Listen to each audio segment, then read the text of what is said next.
ইতিহাস সাহিত্যে election engineering করে, ভোট সন্ত্রাস করে আপাত দৃষ্টিতে জেতা যায়, কিন্তু আখেরে নিজের জন্য, দলের জন্য, দেশের জন্য সর্বনাশ ডেকে আনতে হয়।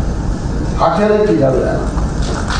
আপাত দৃষ্টিতে মনে হয় যেন জিতে গেলাম, কিন্তু আখেরে নিজের জন্য ভালো হয় না, দেশের জন্য ভালো হয় না, দলের জন্য ভালো হয় না। ইতিহাস সাক্ষ্য দেয়, এটা শুধু বাংলাদেশে নয়, সারা দুনিয়াতে এরকম ইতিহাস নেই।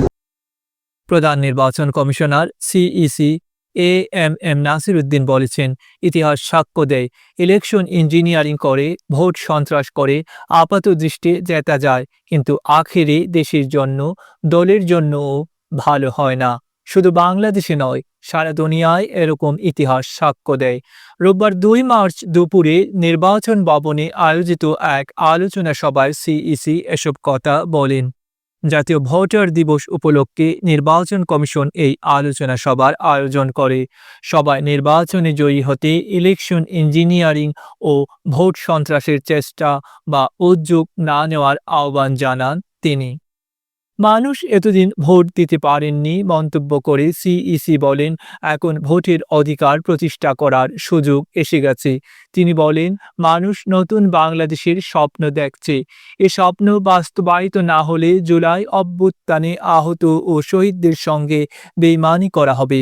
ইতিহাস সাহিত্যে ইলেকশন ইঞ্জিনিয়ারিং করে, ভোট সন্ত্রাস করে আপাত দৃষ্টিতে জেতা যায়, কিন্তু আখেরে নিজের জন্য, দলের জন্য, দেশের জন্য সর্বনাশ ডেকে আনতে হয়। আখেরে কি হবে? আপাত দৃষ্টিতে মনে হয় যেন জিতে গেলাম, কিন্তু আখেরে নিজের জন্য ভালো হয় না, দেশের জন্য ভালো হয় না, দলের জন্য ভালো হয় না। ইতিহাস সাক্ষ্য দেয়, এটা শুধু বাংলাদেশে নয়, সারা দুনিয়াতে এরকম ইতিহাস নেই। ভোট কেন্দ্রে ভোট দেওয়া শুধু এখন আর অধিকার নয়, এটা একটা দায়িত্ব বলে মনে করেন তিনি। নাসির উদ্দিন বলেন, রাজনৈতিক দলগুলো যার যার দৃষ্টিকোণ থেকে বক্তব্য দেবে, এটা ভিন্ন ভিন্ন হবে, এটাই গণতন্ত্রের সৌন্দর্য। রাজনৈতিক দলগুলো যখন বিপরীতমুখী বক্তব্য দেয় তখন তিনি আশাহত হন না। তিনি বিশ্বাস করেন দলগুলো এক পর্যায়ে একমত হবে। প্রধান নির্বাচন কমিশনার বলেন, তিনি জাতিকে একটি অবাধ, নিরপেক্ষ ও গ্রহণযোগ্য নির্বাচন উপহার দিতে প্রতিশ্রুতিবদ্ধ। ডেস্ক রিপোর্ট, আধুনিক কাগজ।